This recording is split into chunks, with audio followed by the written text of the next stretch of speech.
ونؤمن به ونتوكل عليه ونعوذ بالله من شرور أنفسنا ومن سيئات أعمالنا من يهده الله فلا مضل له ومن يضلله فلا هادي له ونشهد أن لا إله إلا الله وحده لا شريك له ونشهد أن سيدنا وسندنا وشفيعنا ومولانا محمدا عبده ورسوله فاعوذ بالله من الشيطان الرجيم بسم الله الرحمن الرحيم قل إن كنتم تحبون الله فاتبعوني يحببكم الله ويغفر لكم ذنوبكم والله غفور رحيم صدق الله مولانا العلي العظيم وقال النبي صلى الله تعالى عليه وسلم من أحب سنتي فقد أحبني ومن أحبني كان معي في الجنة أو كما قال عليه الصلاة والسلام. اسٹیج پر تشریف فرما علماء کرام، معزز سامعین، اللہ تعالی نے اس کائنات کے اندر تمام انبیاء علیہ السلام کو مبعوث فرمایا اور بھیجا تاکہ اس دنیا کے اندر بسنے والے انسان ایک اللہ کو پہچان سکے. اللہ تعالیٰ نے نبی علیہ السلام کو دنیا کے اندر مبعوث فرمایا. اللہ اور بندوں کے درمیان واسطہ اگر ہوتا ہے تو نبی کا ہوتا ہے. ڈائریکٹ اگر انسان اللہ کی بات کو سمجھنا چاہے تو یہ مشکل کام ہے. ڈائریکٹ اگر بات سمجھنا ہے تو یہ مشکل نہیں، ناممکن بات ہے. اللہ نے اپنی بات کو بندوں تک پہنچانے کے لیے اللہ نے انہی انسانوں میں انبیاء علیہ السلام کا کیا ہے انتخاب فرمایا ہے. میرے بھائیوں، ہر نبی نے اپنی امت کو گناہوں سے بچنے کے لیے گناہوں سے کیا ہے بچانے کے لیے تمام انبیاء علیہ السلام نے اس دنیا کے اندر محنت فرمائی، ایک اللہ کی طرف لوگوں کو بلایا.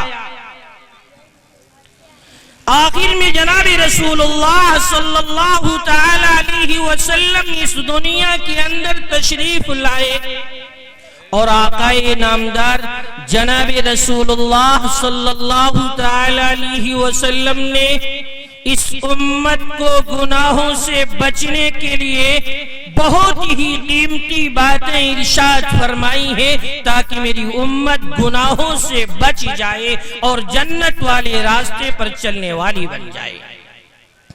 تمام انبیاء علیہ السلام نے دین کی دعوت پر محنت کی، تکلیفیں آئیں، تکلیفوں کو برداشت کیا. آپ انبیاء علیہ السلام کی زندگی کو اٹھا کر پڑھیں گے، سنیں گے تو آپ کو پتہ چلے گا جتنی مصیبتیں، جتنی پریشانیاں اللہ کے نبیوں پر آئی ہیں، عام انسانوں کے اوپر ایسی تکلیفیں نہیں آئی ہیں. لیکن ہر موڑ پر ہر نبی نے اللہ کے احکام کو پورا کیا ہے. سیدنا حضرت ابراہیم علیہ السلام کی زندگی کو آپ دیکھیے کہ اللہ نے آپ کو حکم دیا کہ آپ اپنے لخت جگر کو میرے راستے میں قربان کر دیجئے۔ عام انسانوں سے اگر یہ کہا جائے تو ہر انسان کیا ہے، کترائے گا، بھاگے گا، ہیلا بہانہ کرے گا، لیکن اللہ کے اس پیغمبر نے اپنے لخت جگر سے یہ بات فرمائی، یا بنی انی ارا فی المنام انی اذبحک فانظر ماذا ترى۔ اے میرے لختی جگر، میں نے خواب میں دیکھا ہے کہ میں تم کو اللہ کے راستے میں قربان کروں، تمہاری کیا رائے ہے؟ آپ کے صاحبزادے سیدنا حضرت اسماعیل علیہ السلام نے جو پیغام دیا تھا، جو آپ نے اپنے والد کے ارشاد پر جو حکم دیا تھا، فرمایا تھا قال یا ابت افعل ما تؤمر، اے میرے والد محترم، جس کام کو اللہ نے حکم دیا ہے آپ کر گزریے، رہا میرا مسئلہ ستجدنی انشاء اللہ من الصابرین، بے شک آپ مجھے صبر کرنے والوں میں پائیں گے۔ میں یہ کہہ رہا تھا کہ اللہ نے جتنی انبیاء علیہ السلام کو اس دنیا کے اندر مبعوث فرمایا، ہر نبی کے اوپر پریشانیاں آئیں، نبیوں نے پریشانیوں کو برداشت کیا اور کیا ہے، دین کی دعوت کیا ہے، بڑھاتے رہے۔ آخر میں جناب رسول اللہ صلی اللہ تعالی علیہ وسلم اس دنیا کے اندر تشریف لائے۔ آقائے نامدار جناب رسول اللہ صلی اللہ تعالی علیہ وسلم ایک موقع پر وضو فرما رہے ہیں۔ صحابہ نے جب دیکھا کہ اللہ کے نبی وضو فرما رہے ہیں تو جو وضو کا پانی ہے وہ زمین پر نہیں گرنے دیتے ہیں، بلکہ اپنے ہاتھوں پر لیتے ہیں، تبرک سمجھ کر کے اپنے جسموں میں کیا ہے، مل لیا کرتے ہیں۔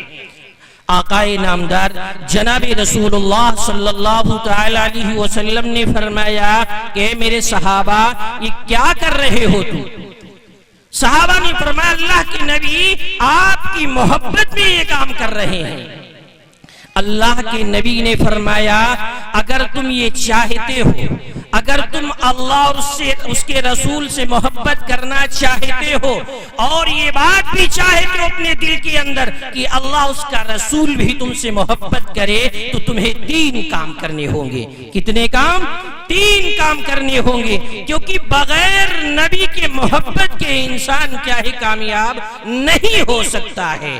آقائے نامدار جناب رسول اللہ صلی اللہ تعالی علیہ وسلم نے فرمایا جب بھی بولو تو سچ بولو، کیونکہ اگر جھوٹ بولنے کی عادت پڑ جائے گی، جس کے زندگی کے اندر کیا ہے، جھوٹ آ گیا، میرے بھائیوں یاد رکھو وہ گناہوں کے اندر مبتلا ہو جائے گا، اللہ سے دوری پیدا ہو جائے گی۔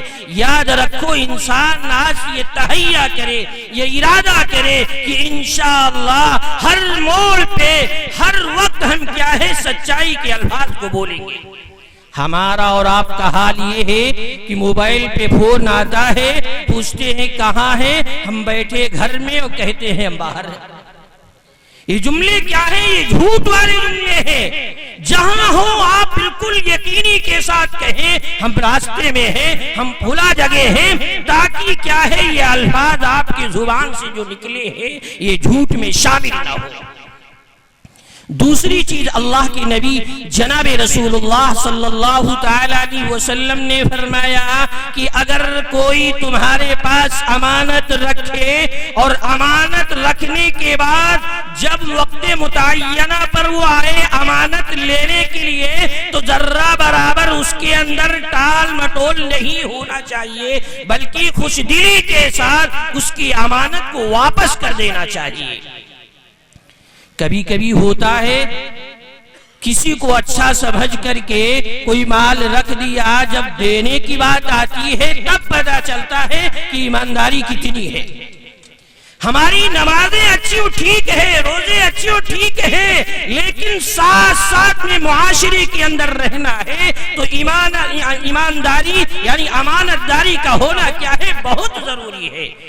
ہم اور آپ کتنے ہی کیا ہے عبادات کے اعتبار سے بڑھ جائیں، لیکن اگر امانت دار نہیں ہے، امانت حقوق العباد یعنی جو بندوں کے حقوق ہیں اس کے ادائیگی میں اگر ہم کاہلی کرتے ہیں، سستی کرتے ہیں، تو یاد رکھو کل میدان محشر میں دامن پکڑ لیا جائے گا، اور ایسے وقت میں پکڑا جائے گا جہاں کوئی کسی کا پرسان حال نہیں ہوگا۔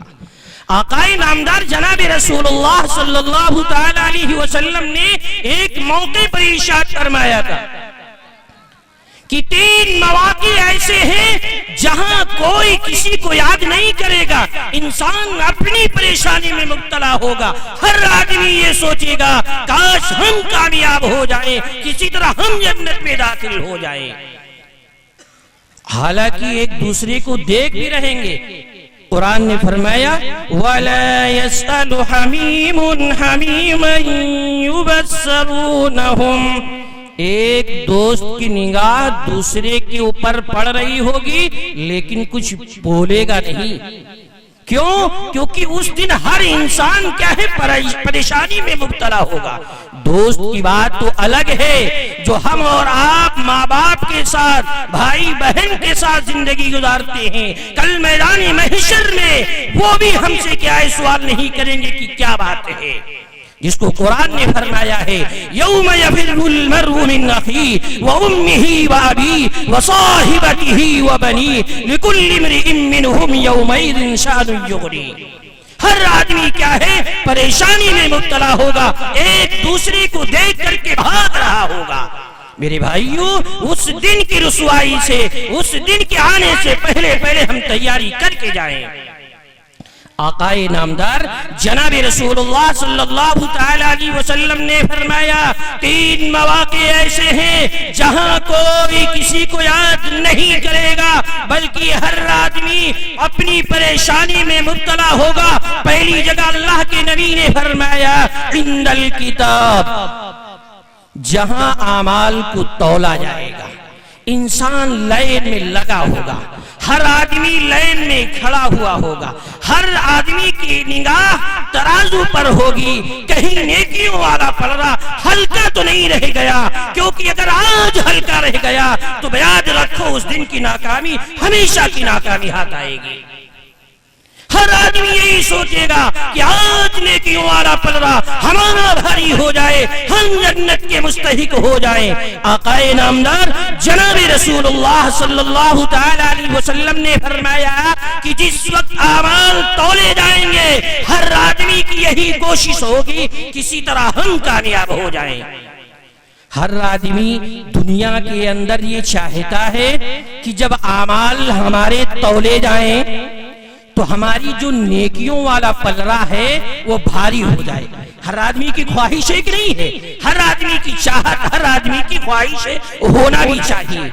اگر آپ چاہتے ہیں کہ کل میدان محشر میں جب نیکیاں اور برائیاں تولی جائیں، نیکیوں والا پلڑا بھاری ہو، تو 2 کام کرنے ہوں گے، ایک تو حقوق اللہ کی ادائیگی، ایک تو حقوق العباد کی ادائیگی میں بالکل کاہلی اور سستی نہیں کریں گے، کیونکہ میدان محشر میں بعض لوگ ایسے ہوں گے جو نیکیوں کا انبار لے کے جائیں گے، لیکن حقوق العباد میں اگر حق طلبی کی ہے، کسی کے مال کو دبایا ہے، کسی کے حق کو دبایا ہے، کسی کو گالی دیا ہے، کسی کو ناجائز ستایا ہے، کل میدان محشر میں ساری نیکیاں ختم ہو جائیں گی، سارے لوگوں کو بلایا جائے گا۔ آج سے ارادہ کر کے جائیں کہ انشاءاللہ جب تک زندگی رہے گی ہم حقوق العباد میں ذرہ برابر کاہلی اور سستی نہیں کریں گے۔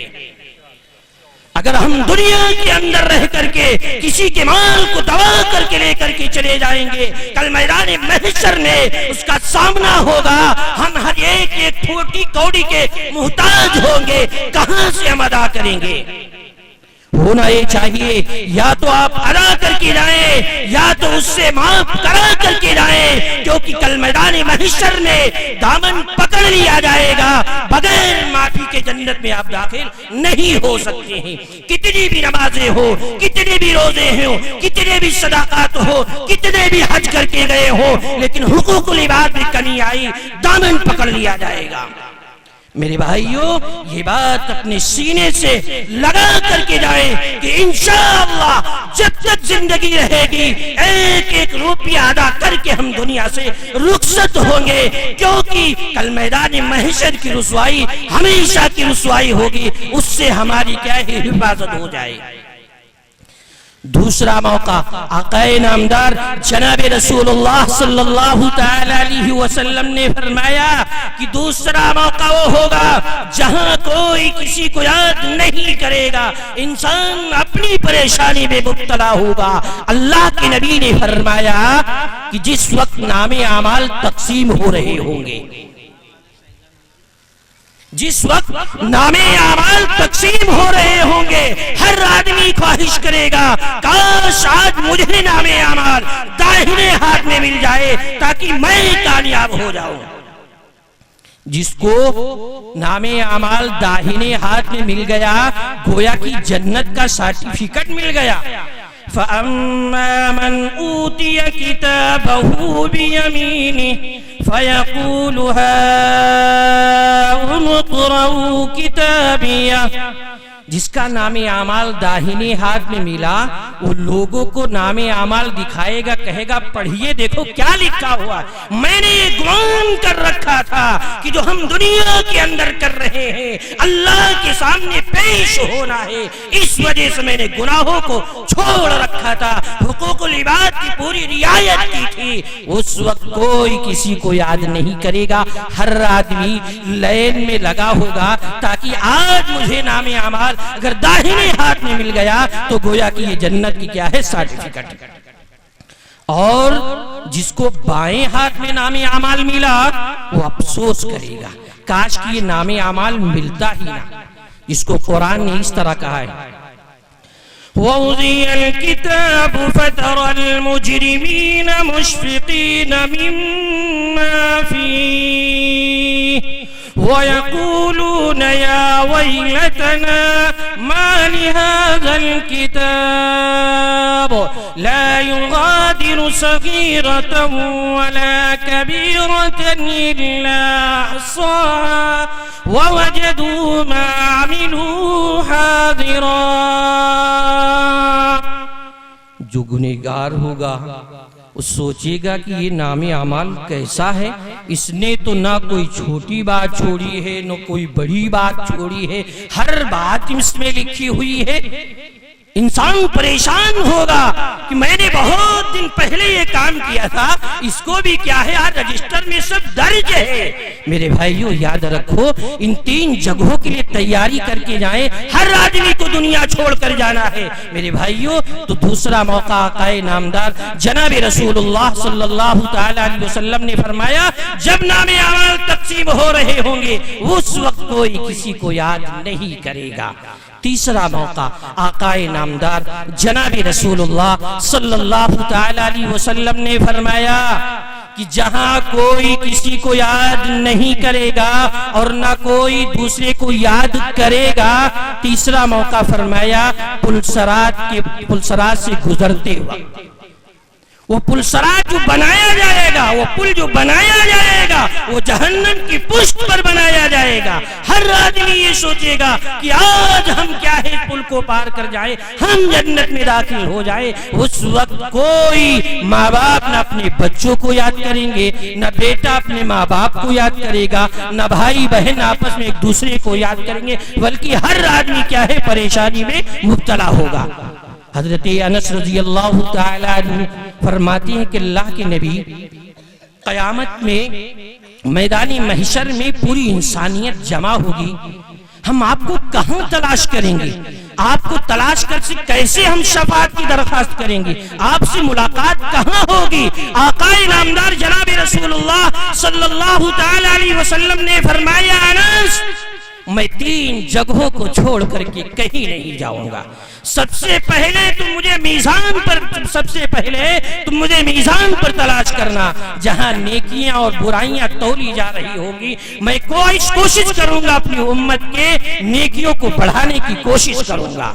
اگر وہاں ملاقات نہ ہو پل صراط پہ آ جانا، اگر وہاں بھی نہ ملوں تو حوض کوثر پہ چلے آنا۔ ان 3 جگہوں کو چھوڑ کر میں کہیں نہیں جاؤں گا۔ میرے بھائیوں، ابھی میں نے قرآن کریم کی جو آیت پڑھی ہے اس کے اندر اللہ نے کیا فرمایا ہے؟ قُلْ إِن كُنتُمْ تُحِبُّونَ اللَّهَ، اے نبی آپ بتا دیجئے، آپ لوگوں کو باخبر کر دیجئے، اگر تم اللہ سے محبت کرنا چاہتے ہو، یہ چاہتے ہو کہ اللہ تم سے محبت کرے، تو تمہیں کیا کرنا ہوگا؟ فَاتَّبِعُونِي، تو تم میرے نبی کی اتباع کرو۔ اگر تم میری نبی کی اتباع کرو گے تو اللہ 2 انعام عطا کریں گے۔ کون سا؟ یحببکم اللہ، اللہ تم سے محبت کرے گا۔ دوسرا انعام کیا دے گا خدا؟ وَيَغْفِرْ لَكُمْ ذُنُوبَكُمْ، اللہ تمہارے گناہوں کو معاف کر دے گا۔ ہر آدمی خواہش کرتا ہے اللہ مجھ سے محبت کرے، میرے گناہ معاف ہو جائیں، اور اللہ کی ذات ہی ہے وَاللَّهُ غَفُورٌ رَحِيمٌ، اللہ بہت ہی بخشنے والا اور رحم کرنے والا ہے۔ میرے بھائیوں، تو اپنے دل کے اندر یہ بات لے کر کے جائیں کہ جو 3 مواقع اس کی تیاری دنیا ہی سے کر کے جائیں۔ اللہ تعالی ہم سب کو کہنے سننے سے زیادہ عمل کرنے کی توفیق عطا فرمائے۔ وآخر دعوانا الحمدللہ رب العالمین۔